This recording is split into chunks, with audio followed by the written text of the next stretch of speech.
Hello दोस्तों, मैं जिज्ञासा साहू और हमारे यूट्यूब चैनल केसी कांकेर में आपका स्वागत है। पिछले पार्ट में हमने देखा था कि पंचायती राज व्यवस्था को संविधान में कहाँ जगह दी गई है। इस पार्ट में हम देखेंगे कि पंचायती राज अधिनियम का छत्तीसगढ़ में लागू होना। तो इसके अंतर्गत हमारा पहला टॉपिक होता है छत्तीसगढ़ पंचायती राज अधिनियम 1993। यदि देखा जाए तो यह लागू करने वाला मतलब पंचायती राज व्यवस्था लागू करने वाला देश का प्रथम राज्य बना है मध्य प्रदेश। तो यह मध्य प्रदेश विधानसभा में पारित कैसे हुआ ये देखेंगे। तो मध्य प्रदेश विधानसभा में पारित हुआ 1993 में और इसे राज्यपाल द्वारा अनुमोदित किया गया 1 जनवरी 1994 को। उसके पश्चात यह मध्य प्रदेश राजपत्र में प्रकाशित हुआ 25 जनवरी 1994 को। इस प्रकार देखा जाए तो यह जो वर्तमान छत्तीसगढ़ पंचायती राज अधिनियम 1993 के बारे में जो हम पढ़ रहे हैं वो एक्चुअल में एक्सेप्ट किया था या पारित किया था किसने? मध्य प्रदेश विधानसभा ने। और कब किया था अगर पूछता है तो राज्यपाल द्वारा अनुमोदित कब किया गया बोलेगा तो 1 जनवरी 1994 को। और मध्य प्रदेश राजपत्र में कब प्रकाशित हुआ बोलेगा तो 25 जनवरी 1994 को। तो ये दिख जाता है। अब यह वर्तमान में हमारे छत्तीसगढ़ में छत्तीसगढ़ पंचायती राज अधिनियम के नाम से संचालित है और वह जो अधिनियम चल रहा है वो मध्य प्रदेश विधानसभा द्वारा पारित अधिनियम है। अब यह तो 1994 में जब बना अधिनियम आया तो यह छत्तीसगढ़ तो एमपी से जुड़ा हुआ था और छत्तीसगढ़ अलग हुआ है 1 नवंबर 2000 को। छत्तीसगढ़ मध्य प्रदेश से अलग हुआ। अब इसके लिए क्या किया जाए?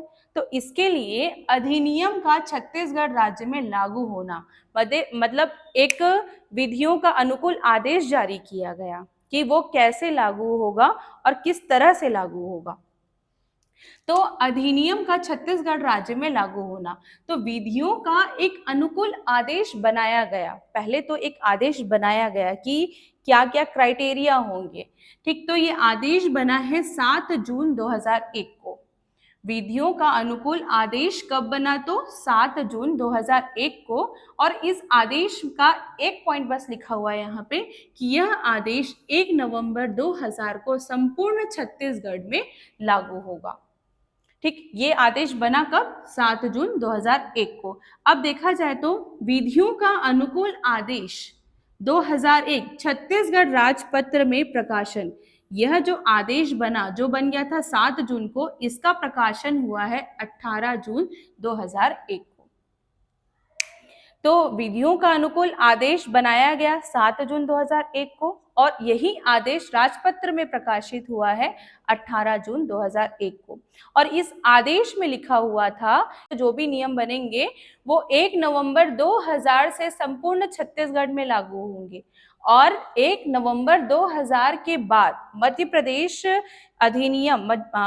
पंचायती राज अधिनियम में कोई भी संशोधन होगा तो वो छत्तीसगढ़ में एक्सेप्टेबल नहीं होगा। अगर छत्तीसगढ़ को पंचायती राज व्यवस्था के लिए कुछ संशोधन चाहिए तो वह स्वयं करेगा। कब से करेगा? तो 1 नवंबर 2000 के बाद से। इसीलिए बोल रहा है कि यह 1 नवंबर 2000 को संपूर्ण छत्तीसगढ़ में लागू होगा। तो वैसे ही देखा जाए तो विधियों का अनुकूल आदेश बनाया गया 7 जून को, अनुकूल आदेश राजपत्र प्रकाशित हुआ 18 जून को और छत्तीसगढ़ में अनुकूल आदेश प्रभावशाली हुआ है 1 नवंबर 2000 को। ठीक, तो इस प्रकार यह पूरा अधिनियम छत्तीसगढ़ में लागू हुआ और 1 नवंबर 2000 ये 2000 नहीं है, ये 2001 नहीं है, ये 2000 है। ठीक, तो 1 नवंबर 2000 को छत्तीसगढ़ में लागू हुआ। अब देखा जाए तो यह पंचायती राज अधिनियम जब से मध्य प्रदेश ने एक्सेप्ट किया है, कब से एक्सेप्ट किया अधिनियम? 1993 में अधिनियम लाया गया था, प्रस्ताव लाया गया था और यह 1994 में एक्सेप्ट हुआ है।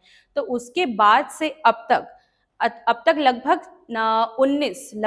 19 संशोधन हो चुके हैं पंचायती राज व्यवस्था में। लेकिन छत्तीसगढ़ जब अलग हुआ तो छत्तीसगढ़ अलग होने के बाद छत्तीसगढ़ में पर्सनल 10 संशोधन हुए हैं।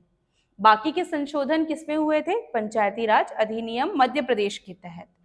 ठीक, तो इस प्रकार यह पूरा दिख जाता है आपको पंचायती राज व्यवस्था का छत्तीसगढ़ में लागू होना। तो यहाँ से अच्छे खासे क्वेश्चंस बनते हैं दोस्तों, आप जरूर देखिएगा। नेक्स्ट हम देखते हैं आगे, पेसा कानून। आपने मोस्टली पेसा कानून के बारे में सुना होगा। अब हम देखेंगे पेसा कानून क्या है।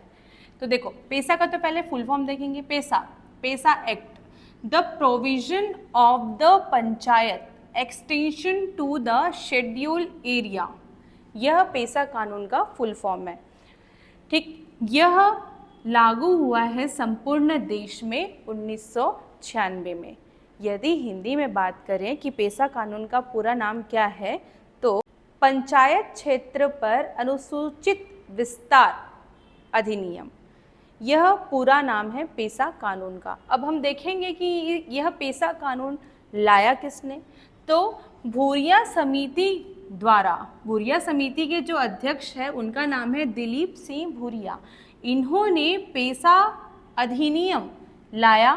ठीक, और इसका गठन हुआ 10 जून 1994 में, और इन्होंने एक रिपोर्ट प्रस्तुत की 17 जनवरी 1995 में, और यह अधिनियम बना 1996 में। अब दोस्तों, अब आपको एक क्वेश्चन मार्क लग रहा होगा कि ऐसी क्या ज़रूरत पड़ गई कि पंचायती राज व्यवस्था आने के बाद हमको पेसा कानून लागू करना पड़ा। तो बात ये हुई थी कि 1947 में देश आज़ाद हुआ, और लगभग बात है 1996 की। तो इतने समय तक, अभी तक जो ST SC वर्ग के लोग थे उनको कोई ज़्यादा बेनिफिट मिल नहीं रहा था। तो इसके चलते कुछ लोगों द्वारा एक सुझाव दिया गया कि उनके लिए एक अलग से कानून बनना चाहिए।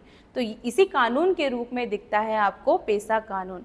अब यह पेसा कानून अगर पूछता है कि लागू कब हुआ देश में, यह अधिनियम कब बना, तो बना है 1996 में। और यदि पूछता है कि पेसा कानून का गठन कौन सी समिति के तहत हुआ, तो भूरिया समिति के तहत। उसके बाद पूछेगा कि पेसा कानून या भूरिया समिति के अध्यक्ष कौन थे, तो दिलीप सिंह भूरिया। ठीक, और यह अधिनियम कब बना, तो 1996 में। अब इस पेसा कानून के अंतर्गत जो उपबंध है, प्रमुख उपबंध, वो देखते हैं। तो पेसा कानून के प्रमुख उपबंध, अब इसमें लिखा है कि पेसा ने ग्राम सभा को संपूर्ण शक्तियां प्रदान की है, जबकि राज्य विधायिका और पंचायतों को एक सलाहकार भूमिका में रखा है। ठीक, तो देखा जाए तो पेसा कानून के तहत ग्राम सभा को ही सारी शक्तियां प्राप्त है। अब उसके कंपैरिजन अगर देखा जाए तो राज्य विधानसभा और पंचायतों को केवल एक सलाहकार के रूप में रखा गया है। ठीक, दूसरा बोल रहा है कि पेसा को भारत में आदिवासी कानून की रीढ़ माना जाता है। तो ये तो आप लोगों को समझ में आता ही होगा। पेसा लोगों को स्वशासन की भागीदारी सुनिश्चित करता है। अब वो कैसे करता है आपको समझ में आएगा जब हम ग्राम सभा पढ़ेंगे। ठीक, इस अधिनियम को भारत के 10 राज्यों में संचालित किए जाने का प्रावधान है। अब 10 राज्य कौन से, तो अगर मैं बोलूं कि 10 राज्यों के बारे में बात करें, तो हमारे पास जो 12 अनुसूची है उसमें जो 5वीं अनुसूची है, 5वीं अनुसूची में इस 10 राज्यों का वर्णन है। तो यह 10 राज्य कौन से हैं, मैं नॉर्मल अगर आपको याद कराने की कोशिश कर रहा हूँ, तो आपको पता है कि छत्तीसगढ़ 7 राज्यों से लगी है। तो छत्तीसगढ़ स्वयं मिलाओगे तो 8 राज्य होते हैं।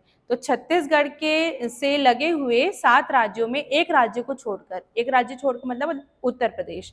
अब क्लॉकवाइज अगर उसको हम गिने, तो पहले छत्तीसगढ़ के बाद यूपी छोड़ दिए, उत्तर प्रदेश छोड़ दिए, तो झारखंड के बाद आएगा आपका उड़ीसा के बाद आएगा आपका तेलंगाना के बाद आएगा आंध्र प्रदेश के बाद आएगा आपका महाराष्ट्र के बाद आएगा मध्य प्रदेश। ये 7 राज्य हो गए। 7 राज्य के अलावा 3 राज्य है गुजरात, राजस्थान और हिमाचल प्रदेश। इस तरह यह 10 राज्यों में पेसा अधिनियम लागू है। इस 10 राज्यों को अनुसूचित राज्य का दर्जा भी प्राप्त है। जो कौन सी अनुसूची है, तो 5वीं अनुसूची में।